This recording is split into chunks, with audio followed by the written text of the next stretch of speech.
ನಮಸ್ತೆ ಟಿವಿ 20 ಕನ್ನಡ ವಾಹಿನಿಗೆ ಸ್ವಾಗತ.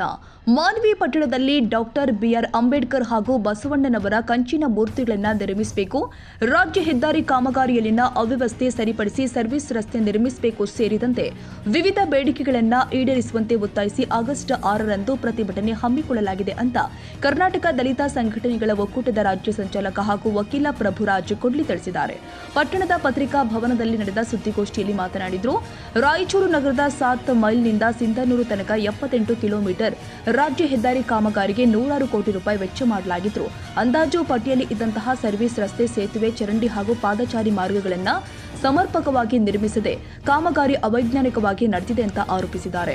ಹೆದ್ದಾರಿ ಕಾಮಗಾರಿಯಲ್ಲಿನ ಲೋಪಗಳಿಂದಾಗಿ ಸಾರ್ವಜನಿಕರು ಸಂಕಷ್ಟ ಅನುಭವಿಸುತ್ತಾ ಇದ್ದು, ಇದುವರೆಗೆ 38 ಮಂದಿ ಪ್ರಾಣ ಕಳೆದುಕೊಂಡಿದ್ದಾರೆ ಎಂದು ಆರೋಪಿಸಿದ್ದಾರೆ. ಅಪಘಾತಗಳನ್ನು ತಡೆಗಟ್ಟುವ ನಿಟ್ಟಿನಲ್ಲಿ ತಕ್ಷಣವೇ ಸರ್ವಿಸ್ ರಸ್ತೆ ಹಾಗೂ ಅಗತ್ಯ ಸುರಕ್ಷತಾ ವ್ಯವಸ್ಥೆಗಳನ್ನು ಕಲ್ಪಿಸಬೇಕು ಎಂದು ಸರ್ಕಾರವನ್ನು ಒತ್ತಾಯಿಸಿದರು. ಪತ್ರಿಕಾಗೋಷ್ಠಿಯ ಕರೆದಿರತಕ್ಕಂತ ಉದ್ದೇಶ ಏನಂತಂದ್ರೆ,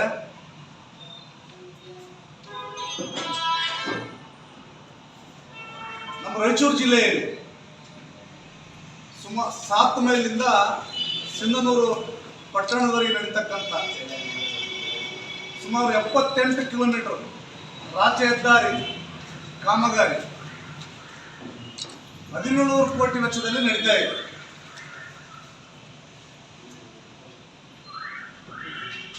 ಈ ಒಂದು ಕಾಮಗಾರಿಯನ್ನು ಉಸ್ತುವಾರಿ ವಹಿಸಿಕೊಂಡು ಸಮರ್ಪಕವಾಗಿ ಜಾರಿ ಮಾಡತಕ್ಕಂಥ ಜವಾಬ್ದಾರಿ ಹೊತ್ತುಕೊಂಡಿರ್ತಕ್ಕಂಥ KRTCL ಅಧಿಕಾರಿಗಳು,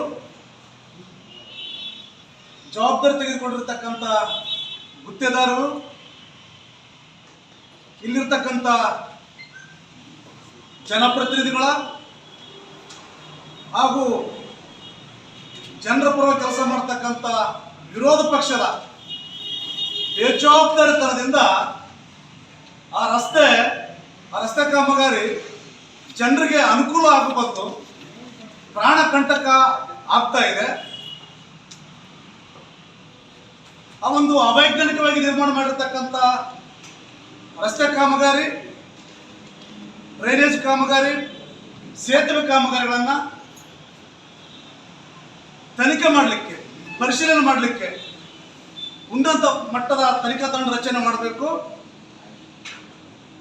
ಜೊತೆಗೆ ಎಲ್ಲೆಲ್ಲಿ ಅವೈಜ್ಞಾನಿಕವಾಗಿ ಸೇತುವೆಗಳನ್ನು, ರಸ್ತೆಗಳನ್ನು, ಡ್ರೈನೇಜ್ಗಳನ್ನು ನಿರ್ಮಾಣ ಮಾಡಿದ್ದಾರೆ ಅವನ್ನ ಕೂಡಲೇ ತೆರವುಗೊಳಿಸಬೇಕಂತಕ್ಕಂಥ ಬೇಡಿಕೆ ಜೊತೆಗೆ ಸುಮಾರು 40 ವರ್ಷಗಳಿಂದ ಮಾನ್ವಿ ಪಟ್ಟಣದಲ್ಲಿ ಡಾಕ್ಟರ್ ಬಿಆರ್ ಅಂಬೇಡ್ಕರ್ ವೃತ್ತವನ್ನು ಯಾವುದೇ ಅಭಿವೃದ್ಧಿ ಪಡಿಸದೆ ಗೌರವಯುತವಾಗಿ ವೃತ್ತವನ್ನು ನಿರ್ಮಾಣ ಮಾಡದೆ ಬಾಬಾ ಸಾಹೇಬರಿಗೆ ಅವಮಾನ ಮಾಡತಕ್ಕಂಥ ಜನಪ್ರತಿನಿಧಿಗಳು ಮತ್ತು ಈ ಕಾಮಗಾರಿ ನಿರ್ವಹಿಸತಕ್ಕಂಥ ಗುತ್ತೇದಾರರು ಕೂಡಲೇ ಎಚ್ಚೆತ್ತುಕೊಳ್ಬೇಕು. ಈ ಒಂದು ಡಾಕ್ಟರ್ ಬಿಆರ್ ಅಂಬೇಡ್ಕರ್ ವೃತ್ತವನ್ನ ಉದ್ದೇಶಪೂರ್ವಕವಾಗಿ ಆ ವೃತ್ತವನ್ನ ವಿರೂಪಗೊಳಿಸಬೇಕು. ಡಾಕ್ಟರ್ ಬಿಆರ್ ಅಂಬೇಡ್ಕರ್ ವೃತ್ತಕ್ಕೆ ಅವಮಾನಿಸಬೇಕಂತಕ್ಕಂಥ ಉದ್ದೇಶ ಇಟ್ಟುಕೊಂಡು ಆ ಗುತ್ತಿಗೆ ಪಡೆದಿರ್ತಕ್ಕಂಥ ಮೇಲ್ಜಾತಿಯವರು, ಮೇಲ್ಜಾತಿಯವರು, ಬಾಬಾ ಸಾಹೇಬರ ಬಗ್ಗೆ ಅಭಿಮಾನ ಇರಲಿರ್ತಕ್ಕಂಥ ವ್ಯಕ್ತಿಗಳು, ಅಗೌರವನ್ನ ತೋರಿಸ್ತಕ್ಕಂಥ ಗುತ್ತೇದಾರರು ಉದ್ದೇಶಪೂರ್ವಕವಾಗಿ ಡಾಕ್ಟರ್ ಬಿಆರ್ ಅಂಬೇಡ್ಕರ್ ವೃತ್ತದಲ್ಲಿ ಅಂದಾಜು ಪಟ್ಟಿರ್ತಕ್ಕಂಥದ್ದನ್ನೇ ಬೇರೆ, ಅಲ್ಲಿ ವೃತ್ತ ಯಾವ ರೀತಿ ನಿರ್ಮಾಣ ಮಾಡತಕ್ಕಂಥ ಆ ಒಂದು ಅಂದಾಜು ಪಟ್ಟಿ ಇದೆ. ಈ ಅಂದಾಜು ಪಟ್ಟಿಯನ್ನ ಕಸ ತೊಟ್ಟಿಗೆ ಒದಗಿಸಿತು ಬಾಬಾ ಸಾಹೇಬರ ವೃತ್ತವನ್ನ ರೂಪುಗೊಳಿಸ್ತಕ್ಕಂಥ ಉದ್ದೇಶಿಸಿಕೊಂಡಿರ್ತಕ್ಕಂಥ ಆ ಗುತ್ತೇದಾರರ ಮೇಲೆ ಮತ್ತು ಜವಾಬ್ದಾರಿ ಹೊತ್ತುಕೊಂಡಿರ್ತಕ್ಕಂಥ ಆ KRTCL ಅಧಿಕಾರಿಗಳ ಮೇಲೆ ಅಟ್ರಾಸಿಟಿ ಪ್ರಕರಣ ದಾಖಲಿಸಬೇಕು ಅಂತಕ್ಕಂಥ ಬೇಡಿಕೆಯೊಂದಿಗೆ ಜಿಲ್ಲಾಡಳಿತಕ್ಕೆ ಎಚ್ಚರಿಕೆಯನ್ನ ನೀಡ ಬಯಸ್ತಾ ಇದ್ದೀವಿ. ಇಲ್ಲಿ ಇಲ್ಲಿರ್ತಕ್ಕಂಥ ಅಧಿಕಾರಿಗಳಿಗಾಗಿರಲಿ, ರಾಜಕಾರಣಿಗಳಿಗಾಗಿರ್ಲಿ ಜನಪ್ರತಿನಿಧಿಗಳಿಗಾಗಿರ್ಲಿ ಈ ಪತ್ರಿಕಾಗೋಷ್ಠಿ ಮುಖಾಂತರ ಅವ್ರಿಗೆ ಕೇಳಕ್ ಬಯಸ್ತಾ ಇದ್ದೀನಿ, ನಿಮಗೆ ಜನರ ಜೀವಕ್ಕಿಂತ ಈ ರಸ್ತೆ ಕಾಮಗಾರಿ ಇರುವ ಸಂದರ್ಭದಲ್ಲಿ ನೀವು ಮಾಡ್ತಕ್ಕಂಥ ಅವೈಜ್ಞಾನಿಕ ರಸ್ತೆ ಆಗಿರ್ಬೋದು, ಅವೈಜ್ಞಾನಿಕ ಡ್ರೈನೇಜ್ ಕಾಮಗಾರಿ ಆಗಿರ್ಬೋದು, ಅವೈಜ್ಞಾನಿಕ ಸೇತುವೆ ಆಗಿರ್ಬೋದು, ನಿಮಗೆ ಗಮನಕ್ಕೆ ತರಕ್ಕೆ ಬಯಸ್ತಾ ಇದ್ದೀನಿ. ಡಾಕ್ಟರ್ BR ಅಂಬೇಡ್ಕರ್ ವೃತ್ತದಲ್ಲಿ ಅಂದಾಜು ಪಟ್ಟಿ ಪ್ರಕಾರ ಡ್ರೈನೇಜ್ ಕಾಮಗಾರಿ ಮಾಡಬೇಕಾಗಿತ್ತು. ಅಲ್ಲಿ ಕೆಲವು ವ್ಯಕ್ತಿಗಳ ಪ್ರಭಾವ ವ್ಯಕ್ತಿಗಳ ಕಟ್ಟಡ ಬರ್ತದ ಉದ್ದೇಶಕ್ಕೋಸ್ಕರ ಎಲ್ಲಿ ನಿಮಗೆ ಉದಾಹರಣೆ ಮುಖಾಂತರ ಹೇಳ್ಬೇಕಂತಂದ್ರೆ, ನಮ್ಮೇನು ಇವರು ಈರನ್ ಡಾಕ್ಟರ್ ಆಸ್ಪತ್ರೆ ಇದಲ್ಲ, ಮೆಡಿಕಲ್ ಸ್ಟೋರ್ ಇದಲ್ವಾ, ಅಲ್ಲಿಗೆ ಬರೋ ತನಕ ಡ್ರೈನೇಜ್ ಕಾಮಗಾರಿಯನ್ನ ನೇರವಾಗಿ ಮಾಡ್ಕೊಂಡು ಹೋಗ್ತಾ ಇದ್ದಾರೆ. ಅಲ್ಲಿ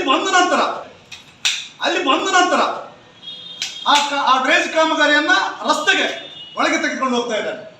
ಅಲ್ಲಿ ಯಾವ ಉದ್ದೇಶಕ್ಕೋಸ್ಕರ ಆ ಡ್ರೈನೇಜ್ ಅನ್ನ ಕ್ರಾಸ್ ಮಾಡಿದ್ರೆ ಗೊತ್ತಿಲ್ಲ.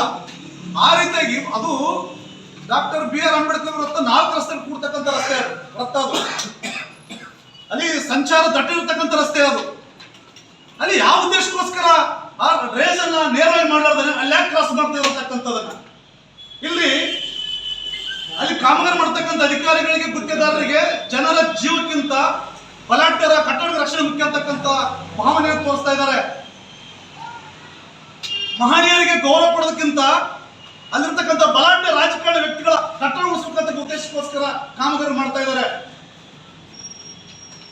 ಇಲ್ಲಿ ಅಂದಾಜು ಪಟ್ಟಿ ಪ್ರಕಾರ ಸೂರ್ಯ ಫಂಕ್ಷನ್ ಹಾಲ್ ಇಂದ ಹಿಡಿದು ಡಿಗ್ರಿ ಕಾಲೇಜ್ ತನಕ 6 ಪಥದ ರಸ್ತೆ, 6 ವೇ ಅಂತಿದೆ. 6 ಪಥದ ರಸ್ತೆ, ಈ ಕಡೆ 3 ರಸ್ತೆ, ಈ ಕಡೆ 3 ರಸ್ತೆ, ಆಮೇಲೆ ಫುಟ್ಪಾತ್, ಆಮೇಲೆ ಡ್ರೈನೇಜು, ಈ ರೀತಿಯಾಗಿ ಅಂದಾಜು ಪಟ್ಟಿಯಲ್ಲಿದೆ.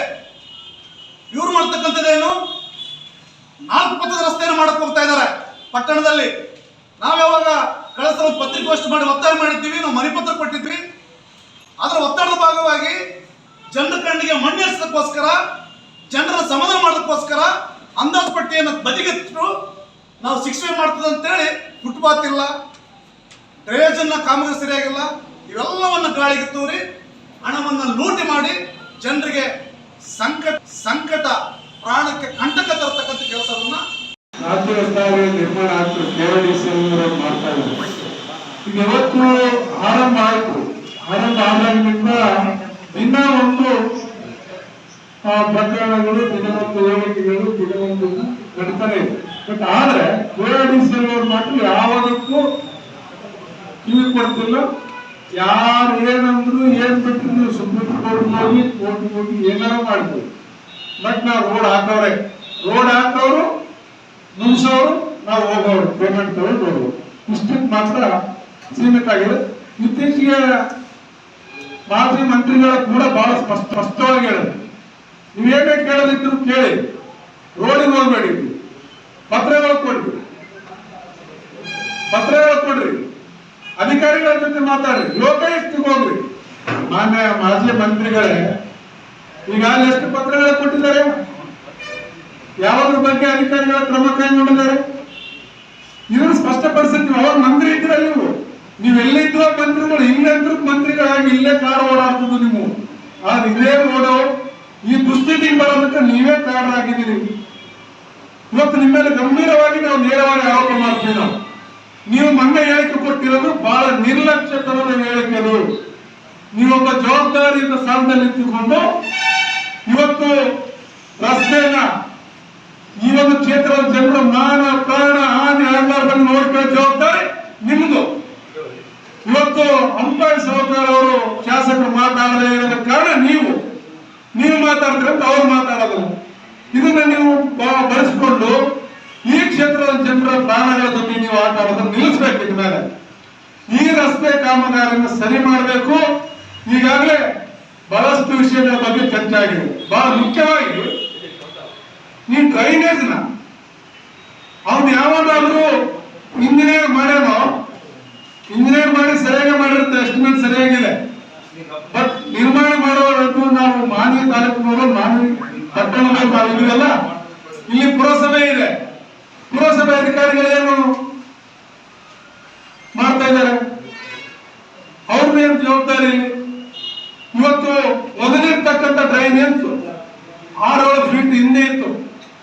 ಅದನ್ನ ತಗೊಂಡು ಬಂದು ಇವತ್ತು ರೋಡಿನ ಮುಂದೆ ತಂದು ಹಾಕಿದೀನಿ. ಇವತ್ತಿನ ರೋಡ್ ಅಗಲ ಆಗ್ತಿದೇನಾ, ರೋಡ್ ಹತ್ತ ಆಗ್ತಿದೇನಾ, ರೋಡ್ ಸಣ್ಣದಾಗ್ತಿದೇನಾ, ರೋಡ್ ದೊಡ್ಡದಾಗ್ತಿದೇನಾ? ಇದೇನು 4 ವೇ 6 ವೇನಾ? ಇದು ಯಾವುದು ನಮ್ಗಂತೂ ಅರ್ಥ ಆಗ್ತಿಲ್ಲ. ಇದು ಬೋಸರಾಜ್ ಅವರು ಏನ್ ಮಾಡ್ತಾ ಇದಾರೆ, ಅವ್ರು ಮಾಡಿದ್ದೇ ಮಾಡ್ದ. ಇದು ನಿಲ್ಬೇಕು, ಇದು ನಿಲ್ಬೇಕು. ಇದು ಎಲ್ಲಿಗೆ ಬಂದಾಗಿದೆ ಅಂದ್ರೆ ಇವತ್ತು ನಮ್ಮ ಒಂದು ಸ್ವಾಭಿಮಾನಕ್ಕೆ ಬಂದು ನಿಂತಿದೆ. ಇವತ್ತು ಡ್ರೈನೇಜ್ ಹೋಗ್ಬಿಟ್ಟು ಸೀದಾ ಡೈರೆಕ್ಟ್ ಆಗಿ ಬಾಬಾ ಸಾಹೇಬ್ ಅಂಬೇಡ್ಕರ್ ಅವರಿಗೆ ಹೋಗಿ ಇವತ್ತು ಎಲ್ಲ ಗಟರ್ ನೀರು ಹೋಗಿ ನಿಲುವನ್ನು ಮಾಡಿ ನಿಂತಿದ್ರಲ್ಲ, ಇದು ಬೋಸರಾಜ್ ಅವರ ಇದು ಕೆಲಸನೇ. ಇದು ಅವ್ರು ಇವತ್ತು ಎಲ್ಲಿವರೆಗೆ ನೋಡಿ, ನಮ್ಮ ಮಾನ್ವಿಯಲ್ಲಿ ರಾಮುಲು ಅವ್ರು ಬಂದು ಅದೊಂದು ಪುತ್ಥಳಿ ನಿರ್ಮಾಣ ಮಾಡ್ರಿ, ಏನೋ ಕೊಡ್ತೀವಿ ಅಂತ ಹೇಳಿದ ಮೇಲೆ ಅವರು ವಾಲ್ಮೀಕಿಯಿಂದ ಒಂದು ಪುತ್ಥಳಿ ನಿರ್ಮಾಣ ಆಯ್ತು. ಇವತ್ತು ಒಂದು ಪುತ್ಥಳಿ ಇರಬಾರ್ದು ಅನ್ನೋದು ಬೋಸರಾಜ್ ಅವರ ನಿಲ್ಲೋರು. ಅವ್ರು ಏನ್ ಮಾಡ್ತಾರಂದ್ರೆ, ಗೋಡಿಗೆ ಇರ್ಬೇಕು ಹೆಸರು, ಅಂಬೇಡ್ಕರ್ ಗೋಡಿಗಿರ್ಬೇಕು, ಬಸವೇಶ್ವರ ಗೋಡಿಗಿರ್ಬೇಕು, ಮಹಾತ್ಮ ಗಾಂಧಿ ಸಣ್ಣ. ಇದೇ ವೇಳೆ ಮಾನ್ವಿ ತಾಲೂಕಿನಲ್ಲಿ ಇರುವಂತಹ ಸುಮಾರು 14,000 ಎಕರೆ ವಕ್ಫ್ ಭೂಮಿಯನ್ನ ಸರ್ಕಾರ ವಶಕ್ಕೆ ಪಡೆದು ಸಾರ್ವಜನಿಕರ ಉಪಯೋಗಕ್ಕಾಗಿ ಆಸ್ಪತ್ರೆ, ಶಾಲೆ, ಕಾಲೇಜು ಸೇರಿ ಅಗತ್ಯ ಮೂಲ ಸೌಕರ್ಯಗಳನ್ನು ನಿರ್ಮಿಸಬೇಕು ಅಂತ ಆಗ್ರಹಿಸಿದ್ದಾರೆ. ಅಲ್ಲದೆ ನಿವೇಶನ ರಹಿತ ಬಡ ಕುಟುಂಬಗಳಿಗೆ ಇದೇ ಭೂಮಿಯಲ್ಲಿ ನಿವೇಶನಗಳನ್ನು ಹಂಚಿಕೆ ಮಾಡುವಂತೆ ಸರ್ಕಾರಕ್ಕೆ ಮನವಿ ಮಾಡಿದರು. ಆಗಸ್ಟ್ 6ರಂದು ನಡೆಯಲಿರುವ ಪ್ರತಿಭಟನೆಯಲ್ಲಿ ಸಾರ್ವಜನಿಕರು ಹಾಗೂ ವಿವಿಧ ಸಂಘಟನೆಗಳ ಮುಖಂಡರು ಹೆಚ್ಚಿನ ಸಂಖ್ಯೆಯಲ್ಲಿ ಭಾಗವಹಿಸುವಂತೆ ಅವರು ಕರೆ ಕೊಟ್ಟಿದ್ದಾರೆ. ಸೈಯದ್ ಖಾದರ್ ಬಾಷಾ, ಟಿವಿ 20 ಕನ್ನಡ, ಮಾನ್ವಿ.